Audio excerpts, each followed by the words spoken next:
Mr. Toastmaster, fellow Toastmasters, how many dues-paying Toastmasters have done something and then later said, "That was stupid"?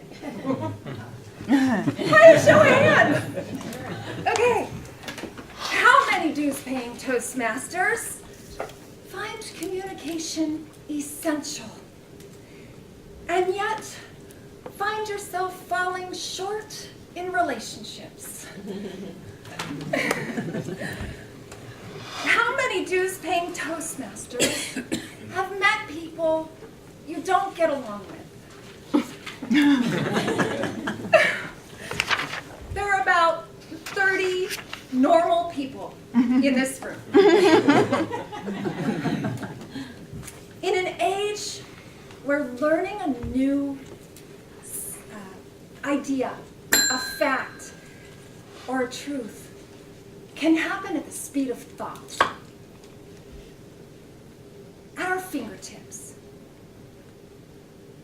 what questions are we asking? According to Google, there are over 40,000 queries per second. Wow. That's 1.2 trillion searches per year. And with 7.5 billion citizens on planet Earth, that's about 160, well, precisely 160 searches per person, assuming everyone is querying on the internet. Are we asking ourselves the right questions?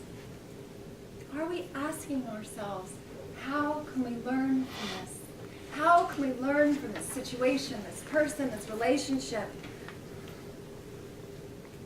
There is something we can learn from everything that we encounter in life, every person, every situation.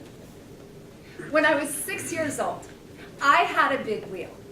It was hot pink and bright yellow, and it had a great big wheel, and it had high handlebars, and you were low on the ground, so you couldn't get hurt, and you could go fast, and if you found a hill, you could go fast. It was a blast.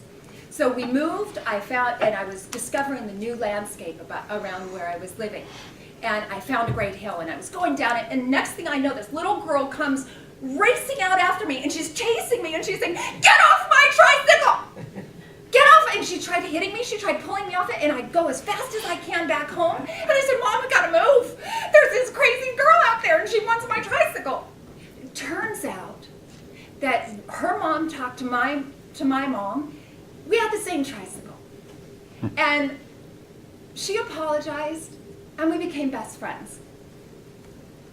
It's really easy to find conflict with people who are a lot like we are. When you're looking at someone who's a lot like you, what do you see? You see the flaws. When you see someone who's different, you see something exotic. There's a philosophy that Freud formed, the narcissism of small differences. It's known in cultures, in communication, in communities, and relationships.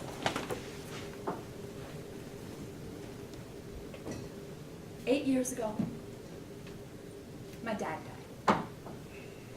I loved him. He was brilliant. He was funny. He was compassionate.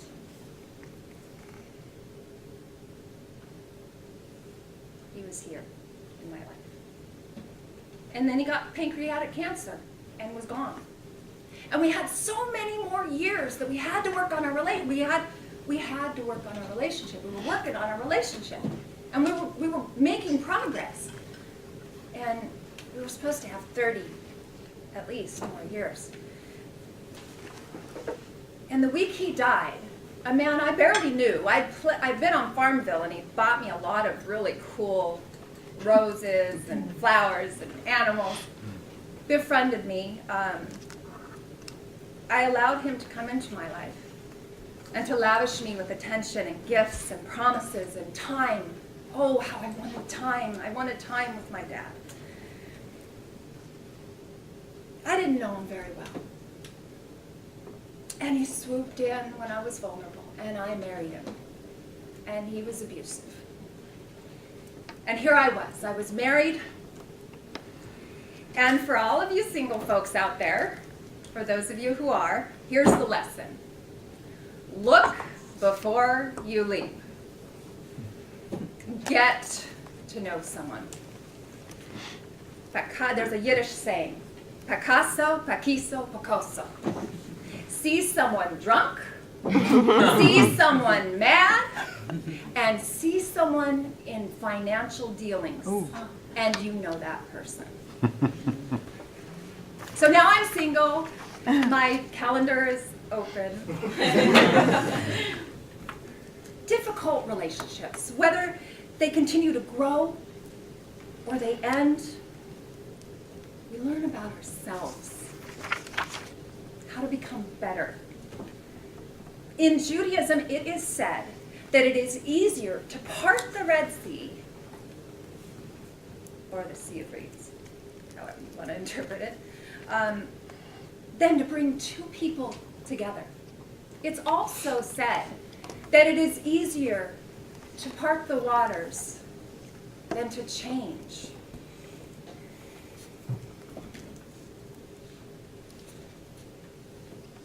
Turn towards the problems you see. Engage. Looking at the world as it is. Engaging with the world as it is. That's where we begin to identify our blind spots. Mr. Toastmaster.